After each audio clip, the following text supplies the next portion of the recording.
On this episode of the podcast, I have with me Nikhil Desai. He is the head of product engineering at Earnest. We're going to be talking about employee engagement. Originally, we were talking about retention and we're talking about how people need to be proactive. And we didn't quite like how those two words went together. And we talked really about the core of employee engagement. We're going to talk about Nikhil's views on that. We're going to talk about how creating safe places for people to speak up is very important given how everyone is now remote. And Nikhil, I cannot thank you enough for being on the podcast, and I appreciate it. Pleasure to be here, Raman. Awesome, man. So two things. One, obviously, I'd love to know, make sure everyone knows what Earnest does at a high level, and then head of product engineering. Just let us know what your responsibilities are. Absolutely. So Earnest focuses on how to enable people to get their education through financing, but also to how enable people to get out of debt faster. That's the overarching mission in everything that we do at Earnest.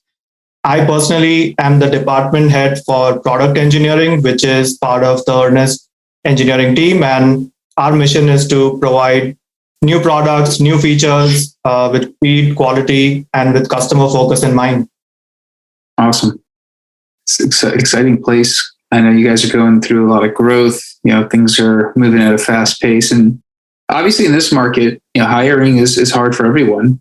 And we start talking about, not only is hiring hard, but making sure you don't lose people in your team is almost as important as, bringing in new people. And that employee engagement, obviously with the pandemic, new shifts in how people have to kind of become better at engaging their employees, understanding what they want. So maybe at a high level, what would be great to kind of talk about is when we talk about employee engagement and we're talking about, the strategies that go behind it from an engineering management perspective, what are your overall philosophies? How granular does your views of employee engagement get into? Is it broader in terms of overall goals for Earnest? Does it go down all the way to the employee level or maybe a little bit of both? Yeah, no, great question. And I'll start by saying it takes a village, right? So it's not possible without that cultural buy-in that you need from your people team, your executives. Fortunately, at Earnest, we have all of that, right? And so there are many things that different teams can do, but let's zoom in on the engineering management perspective, right? I've always believed that it doesn't need to be specifically during what I call open season, which is right around the early parts of the year when a lot of folks are actually thinking of moving. It starts when you hire someone on the team. I think of it as follows, that whenever a new person joins the team, they are buying into the mission of the company, the vision that the company has presented. I think we need to also think about the role that person is coming into and what growth for them looks like in the role. Starting from there, how do you make sure that they have safe spaces? We've chatted about in our pre-conversation here about it. What does that mean, right? It's about empowering that person in that role, clarifying their responsibilities, giving them the sort of tools that they need to succeed. And additively, you get employee engagement over time, right? Over time, you also need to build trust. As an engineering management team, we definitely want to build that trust with every single person on the team. So I think it starts from there, and I think there's a lot to unpack here. So I think we need to basically take a holistic view of things and approach it that way, but empower individuals, and happy to share more of my perspective on it. Sure thing. Yeah, no, definitely like to talk about how the village needs to work towards the employee engagement. And also then, how creating those safe spaces are important. Let's start with the employee. Obviously you guys, like most everyone's gone through this moving remote and, everyone's lost a lot of processes that were comfortable. We're adjusting, we're adapting. Creating safe spaces is an interesting challenge because it's not the old days where you can just go walk up to somebody, tap them on the shoulder, let's go for a walk, let's go get coffee, let's go get beer, let's have lunch. All those things are much harder. Zoom is obviously what everyone's doing. What are you seeing that works when you're trying to create that environment for the employees to be able to speak up and provide feedback? Yeah, no, absolutely. So like other companies, we were in the same problem space, I would say, where the pandemic hit and then we adapted, right? And we adapted by closely listening into what the team was saying. I know, changed a few internal policies with our people team's help, made sure that we can enable anyone to work from anywhere, right? Not specifically ask them to come into the office. We knew that we were moving to a world where the new normal was going to be defined post pandemic. So we wanted to get ahead as much as we could. We did this iteratively as things progressed. We, for example, no longer have a dedicated office space where we expect most of the people to come in, right? We, like many other companies did, eventually, we were, I think, slightly ahead of the curve and adopted this remote first model, enable people to move around even. We changed our policies around that, and we've constantly been evolving our policies ever since. And the focus, I think, is feedback that we get from our employees is important. I know our people team regularly does these internal surveys, and the way to quantify this is how you trend on those surveys over time, right? Again, it's not a one and done thing. We want to continuously pulse check on this. But through surveys, we constantly hear that the new policies have been great. Like, thank you for being more adaptable. I think it starts there. And then at the individual level, I think engineering managers are empowered to work out things like the time zones that the team should work in. We've also done other things like kept days when there are no meetings on the calendar for anyone, just to allow for that focus time. I know that we've also had various other team events that we could do virtually. I know that we even tried to meet in person for an all company, all hands, which we ended up canceling because, again, there was another wave of the virus. And so I think it's about continuously adapting, but keeping a close eye on what the employees are saying as well. Awesome. And I guess you guys are working with the people team. They're putting out surveys. Obviously the managers are trying to get feedback. What kind of in terms of the survey, just out of curiosity, how much participation do you get across the engineering work? Great question. So we get very high participation. We also, I don't have the numbers off the top of my head, but it's pretty high numbers. We also do it in the NPS style, Net Promoter Score style, where people rate on a scale of 1 to 10, and then you sort of use this formula to find out where you stand. And then there is also a free form text field that they can enter any questions or concerns or information or comments that they want to provide us. And we have each of our department heads go in and parse through the details and communicate all the themes, but B, also open up channels during one-on-one conversations or other conversations to get additional feedback on anything that we receive. So that's the sort of setup we have. Absolutely. And I guess when you guys are, obviously, people are dealing with stuff remote, and, when we're talking about employee engagement and employee experience, conflict resolution has got to be the toughest because, previously you have different means and mechanisms to deal with it. And I guess when it comes to keeping employees engaged, someone does want to bring a potential issue to the table. There's a conflict, but they really don't see this person that often, right? It might be a quiet percolating issue that might not bubble until it's too late. I guess when it comes to this engagement piece, obviously the managers seem like they're empowered to make some of those decisions, but how does the team spot? I mean, obviously the survey is a little different, but when you're looking at the individual conflict resolution piece, how do managers identify some of these things? Is it more open door policy, hoping the information is going to come to them? Great question. So there are at least 2 to 3 channels that we have in place.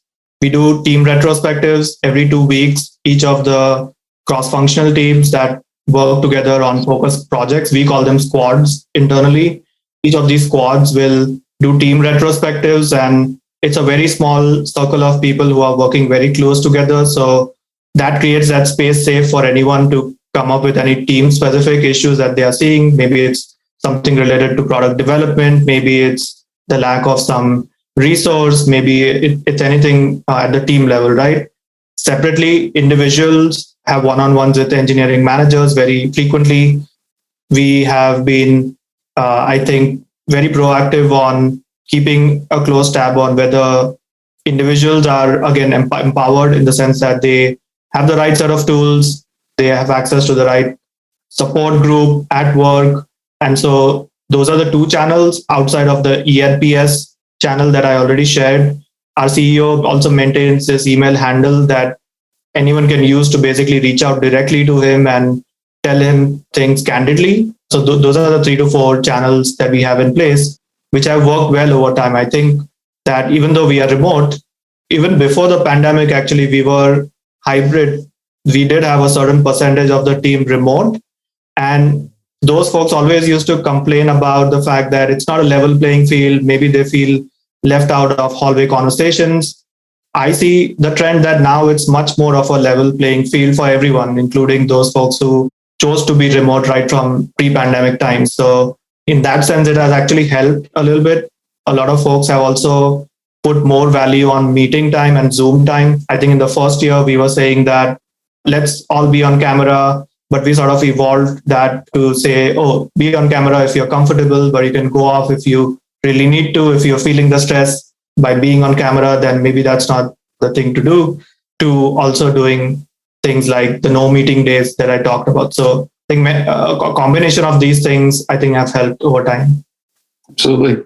I guess the kind of follow-up question is obviously, getting granular with employees, and, it's really that engagement. I mean, that's where it's got to start. But I guess the village component is obviously the people, the executives, the entire org. You're getting this NPS data down, your managers are getting feedback. How often does the team, you guys have implemented some interesting initiatives here, the email handle to anyone can email. Like, when you guys are looking at implementing some of these decisions, who's involved? Is it need consensus? Is it, hey, let's test? What kind of approach is taking to put these things into play? I think it's an evolution, right? Some of these ideas have come from teams who have experimented with ideas. Some of these have been ideas that came from the people team or the executive team. Our executive team also includes a few other leaders across the organization. And so that group collectively sometimes brings up new ideas on how to improve things. So I would say it's a hybrid approach, not necessarily a top-down idea always. Gotcha. It kind of bubbles up. It takes the ideas back to the team. They guess move on it. When you guys are testing some of these ideas, just curiosity, when you guys are looking to implement, kind of roll it out at a bigger scale, how do you evaluate, hey, this has worked for one team. Let's open this up to the rest of the org or something like that? Yeah, no, I'd be lying if I say that there's a very clean process around it. I think that, so there are 2 things here, right? Let's say there is some idea that has worked well on a team. For example, some teams have decided to choose to do their stand-ups in a certain way, right? Mm-hmm. Now, the tricky thing there is, will that idea work for every single team? Maybe it's best left for other teams to figure that out themselves, right? And that way it's a decentralized decision, sort of fine-tuning the process by team.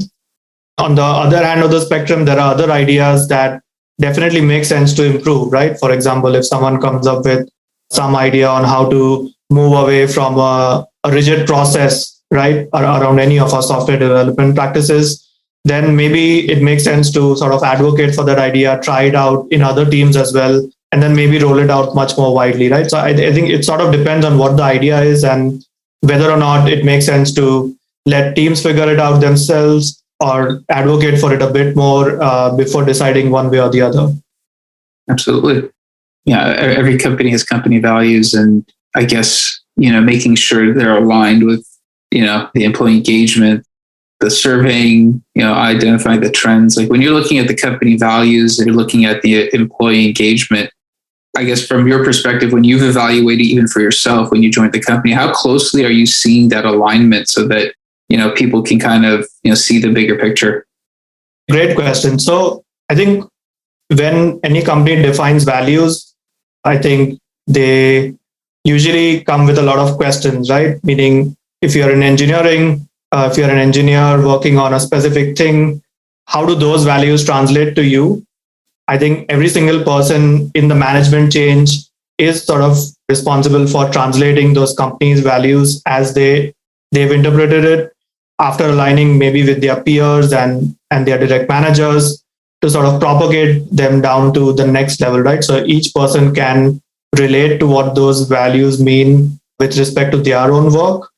I would say that that's the way to go about it. Of course, the challenge there is every person may interpret the value slightly differently, right? And The good thing though is that very often it triggers conversations, and that's the best way to get aligned, right? You talk through it, and there are many values like I'll take an example, right? One of the values typically I see with not only Earnest but with other companies is moving fast, right? And a lot of people maybe misinterpret that as working extra hours, nights, weekends, but that is absolutely not the case, right? If you align well with executives, you'll know that you and the executive both think that maybe that means that you focus on less things, work in a more synergistic way. And I'm throwing a lot of engineering management lingo out here, but if the team operates as one, maybe it's okay to focus on a few things at a time, but the net effect will still be that you are moving faster than you did before, because maybe the focus has shifted to delivering value rather than those individual tasks that everyone is working on. So a lot of times I think values, especially when they are introduced newly to a team, should, I think, spark discussions. And rightly at Earnest, we have been having those discussions as well. Hopefully that answers your question. I don't know if I veered away into some other corner.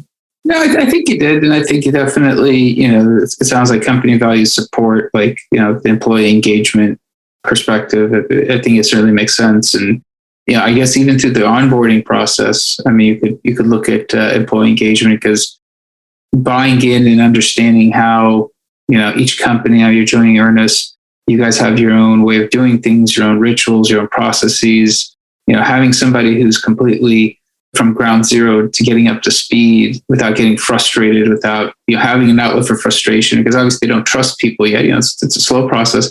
That onboarding process is actually very critical. Like when you're looking at your team and onboarding, talk about maybe some of the things that you've seen working to helping make that onboarding process part of the employee engagement right from the start. Absolutely. And I think onboarding is a very critical stage, right? I think I would even argue that it starts even before that. Our teams I've worked on, fortunately, have always been of the opinion that we want to provide the best possible customer experience when it comes to products, but also employee experience and candidate experience when people are applying to roles. And that's definitely true about Earnest. I think we not only want to make the interview processes as fast as possible and as painless as possible, we've kept focus on making sure that problems that we pose in these tech interviews, for example, are very much relevant to day-to-day work and are not some obscure or difficult puzzles to solve, which have nothing to do with what we do at Earnest. So that's definitely been the focus. But coming back to your question, right? The first 30, 60, 90 days are the days when someone, I think, should start building up those relationships with different people, especially if they are in a manager role, for example. That becomes even more critical for their team. People need to start working with stakeholders across teams. So we try to do all that. We have a very structured way of doing this. We have these templates that we use to tell the newcomer what stakeholders they should probably be chatting with in the first few days. If it's a manager role, who would be their direct reports. From there onwards, we try to set 30, 60, 90-day goals. There's a great book around this as well called The First 90 Days, I think it's called, which talks about how the importance of the first 90 days, especially in leadership roles. So yeah, again, there's a lot to unpack there. One other thing I'll mention is at Earnest, we have a buddy system. So we pair up the newcomer with their manager, obviously, but also with a peer who will help them, get access to a few things, but more importantly, orient them towards the company values and culture, and maybe some projects even, depending on the role. So that tends to help, because maybe not all newcomers will share that level of detail with their direct manager. Maybe they are intimidated sometimes, but if it's a buddy who is a peer working alongside, maybe they'll be able to share any concerns or questions they have. So yeah, I think, again, it takes a village. I use these words often, but I think it really does when it comes to bringing someone new to the team. I think when you bring someone new to the team, the dynamics also change, right? So it's equally also about informing the team what role this new person will play. And then I think it comes down to building trust over time, right? That newcomer, along with the rest of the group, should gel well together, build up that trust that's really needed for a high performing team, I think.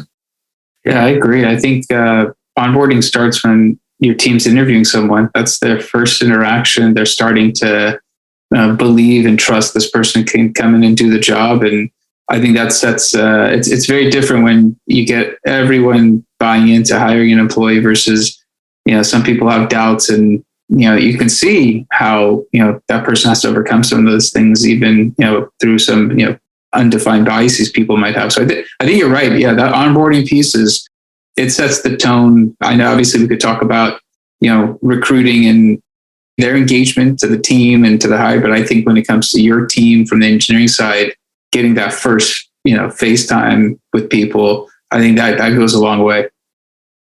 Yeah, no, absolutely. When it comes to some of the things we've talked about, employee engagement, when you're dealing with your team, you're the managers you're managing, how much of what we've talked about applies directly to you? Because obviously it's a different structure, right? Like you're not managing a team of ICs, you're managing a team of managers. How much of the processes we've talked about is something that you can implement versus obviously as a manager of managers, you have to maybe have some nuances there? Yeah, there are definitely nuances, but there's a lot of commonality. So I'll start with the common aspects. I think that for any person joining a company, they are probably attracted by the company, by the role.